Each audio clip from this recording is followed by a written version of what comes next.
Ya, ketemu lagi dengan Diandra di tutorial Cubase berbahasa Indonesia. Oke, cukup. Ya, teman-teman, kita berjumpa lagi. Mohon maaf, akhir-akhir ini saya agak sedikit terlambat bikin tutorialnya. Sedangkan saya sudah banyak berjanji dengan teman-teman maupun di grup saya, di grup WhatsApp ataupun di grup teman-teman Cubase Indonesia. Kali ini saya akan membuat tutorial tentang EQ, fundamental EQ dan harmonik, ya. Tapi sebelum saya mulai, saya mau bicara sedikit tentang, saya yakin bahwa kalian melihat video ini pasti langsung akan di-download. Bener tidak? Ya kan? Nah, oke, boleh saja di-download, tapi mohon dengan sangat untuk setelah mendownload atau setelah melihat tolong dibagikan gitu ya. Karena saya ingin kalian pintar, dan saya juga ingin kalian membagi kepintaran itu dengan teman-teman yang lain. Hanya itu saja kok, simpel kan? Alright, sekarang langsung saja kita berbicara tentang frekuensi. Memahami frekuensi adalah fundamental untuk musik dan teknologi musik, ya. Pemahaman frekuensi sangat diperlukan untuk membawa kita mengetahui perbedaan grafik spektrum analyzer di setiap instrumen. Jadi, apa itu frekuensi? Frekuensi adalah gelombang atau getaran dalam 1 detik dengan satuan hertz. Ya, kalau dalam 1 detik dia hanya sekali getaran, berarti 1 hertz, ya kan? Nah, gelombang suara dalam siklus 50 kali per detik disebut dengan 50 hertz. Sedangkan gelombang suara dalam siklus 10.000 kali per detik itu disebut dengan 10.000 hertz atau disingkat 10 kilohertz. Ya kan, kalau orang bilang 10 kilo gitu, 10 kilohertz gitu. Nah, manusia hanya bisa mendengar frekuensi itu dari 20 Hz sampai dengan 20 kHz saja. Ya, itu range frekuensi yang bisa didengar manusia, ya. 20 Hz sampai dengan 20 kHz. Saat kita berbicara tentang frekuensi musik, ya, saat kita ngomongin frekuensi nih buat musik, buat mixing dan segala macam, kita hanya mengacu frekuensi yang bisa didengar manusia saja, ya. Jadi hanya 20 Hz dan 20 kHz. Nah, sekarang pertanyaannya, kenapa kita harus penting mengerti tentang frekuensi? Ya kan? Karena saat kita sudah mengerti frekuensi, kita akan bisa menempatkan instrumen itu pada tempatnya. Jadi contohnya gini, kita nyanyi, seorang vokalis, ya kita harus dudukan dia di depan gitu. Seorang drummer, ya kita harus taruh dia di belakang. Ya, itu visualnya begitu. Ya kan? Kemudian bass, kemudian snare. Nah, makanya mixing itu juga tergantung dari recording, ya. Dan mastering tergantung dari mixing. Jadi semuanya berhubungan. Jadi saat kalian recording itu frekuensi sudah salah, maka ke belakangnya akan salah. Udah pasti nggak enak gitu. Nah, sekarang misalnya kita bahas tentang bagaimana cara take gitar akustik gitu, ya. Nah, saat kita mau mulai recording sebuah instrumen gitu, ya, kita tuh misalnya instrumen gitar gitu, ya, gitar akustik kita todong gitu. Nah, kita harus tahu, kita harus bisa memutuskan mic apa yang cocok untuk menghasilkan frekuensi yang pas buat gitar akustik. Kemudian gitar apa yang kita pakai sehingga tone-nya itu benar-benar mendapatkan frekuensi gitar akustik gitu kan. Nah, pada tabel frekuensi chart, gitar akustik itu menghasilkan frekuensi antara 80 Hz sampai dengan 15.000 kHz. Nah, jadi kalian harus mencari frekuensi itu gitu kan, harus mencari frekuensi itu gitu. Nah, kalau misalnya frekuensi lebih dari itu, berarti suaranya tidak akan menjadi gitar akustik. Jadi benar-benar harus diperhatikan mikrofon, kemudian gitar, tone-nya gitar yang dikeluarin itu bagaimana gitu, biar mendapatkan frekuensi yang kita harapkan. Sekarang saya akan menunjukkan banyak teman-teman yang bertanya, ini apa Mas? Bagaimana cara bacanya? Oke.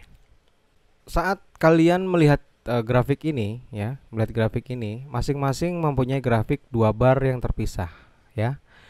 Nah, yang berwarna merah ini disebut dengan fundamental. Fundamental frekuensi. Kemudian yang warna kuning ini disebut dengan harmonik. Ya, yang warna kuning ini disebut dengan harmonik. Saat sebuah gitar itu dipetik, teng gitu kan, entah itu E, entah itu A, entah itu D gitu ya, itu gitar tidak akan menghasilkan satu frekuensi, melainkan beberapa banyak frekuensi. Nah, ini dinamakan dengan kompleks waveform ya. Ya, dipahami ya. Jadi saat teng pertama kali, itu kan dia bergetar tuh, ya kan? Ya kan? Nah, getaran pertama kali di area low itu disebut dengan fundamental ya. Ini jadi misalnya teng gitu, dia ada di frekuensi berapa tuh, nah itu namanya fundamental di frekuensi pertama kali ya, itu disebut dengan fundamental. Dan frekuensi di atasnya frekuensi low itu disebut overtone ya. Jadi setelah frekuensi teng itu keluar, berikut frekuensi berikutnya itu disebut dengan overtone ya. Nah, jika overtone itu merupakan beberapa frekuensi fundamental ya, maka itu disebut dengan harmonik.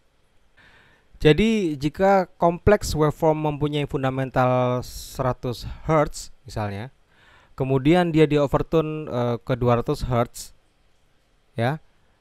Nah, 200 Hz adalah harmonik.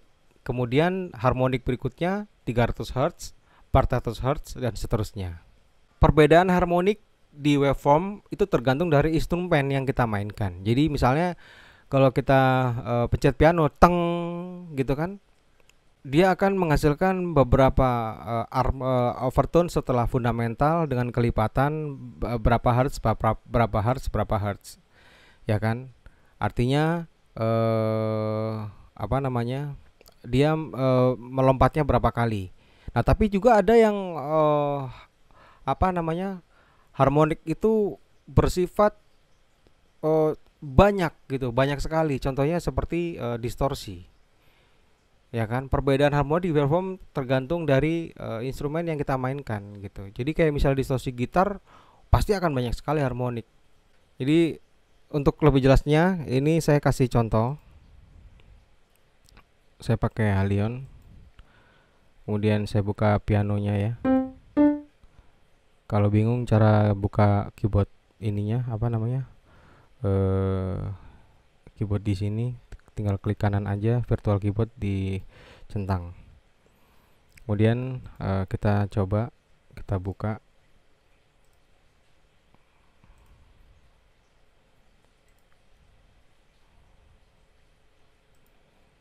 Saya pakai Nugen Visualizer. Nah, misalnya ini kita pencet. Ini disebut dengan fundamental ya.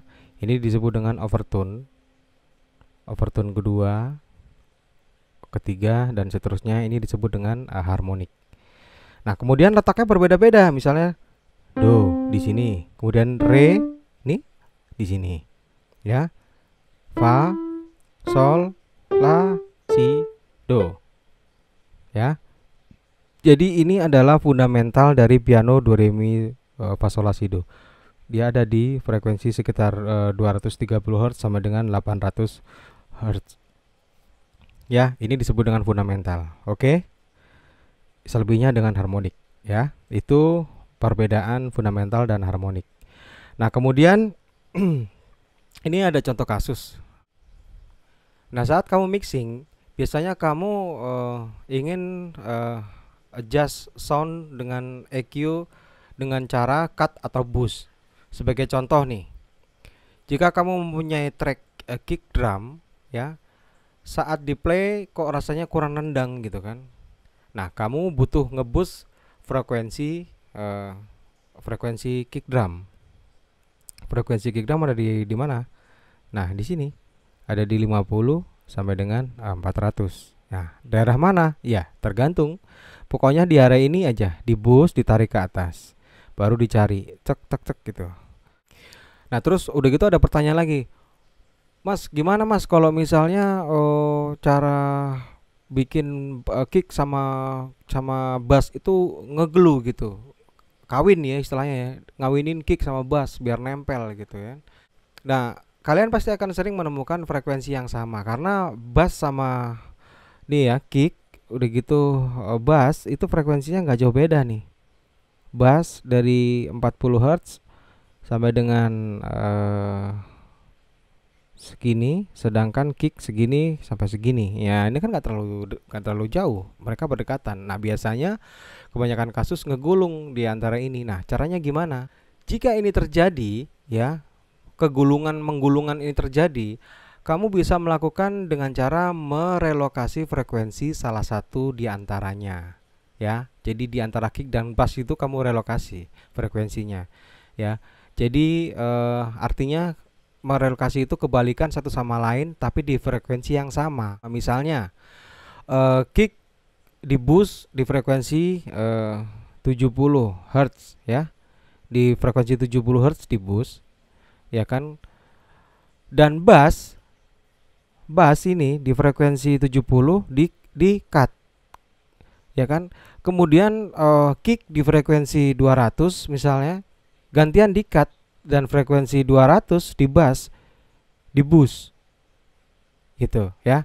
Nah, ini sebuah trik yang akan memberikan ruangan kepada masing-masing instrumen. Jadi bass mempunyai ruangan sendiri, kick mempunyai ruangan sendiri ya. Ngerti ya? Nah, jadi itulah basic dari fundamental EQ dan harmonik. Saya ulangi lagi. Ini adalah fundamental. Jadi di area ini kalian boleh ngebus ya, boleh tuning tonal sebuah instrumen di area ini. Kemudian ini adalah area harmonik. Nanti saya di tutorial berikutnya saya akan memberikan beberapa contoh gimana cara mencari tone yang bagus antara piano dengan vokal ya. Oke, sampai di sini dulu tutorial tentang fundamental EQ dan harmonik. Sampai ketemu lagi di tutorial berikutnya. Oke, jangan lupa share kepada teman-teman. Jangan lupa dibagikan. Jangan malu-malu untuk bertanya. Kalau ingin tahu lebih dalam bisa langsung masuk ke grup saya. Nanti banyak yang akan kita bahas di situ karena di grup saya juga sudah banyak banget teman-teman yang mau belajar. Oke, see you di next tutorial. Ciao.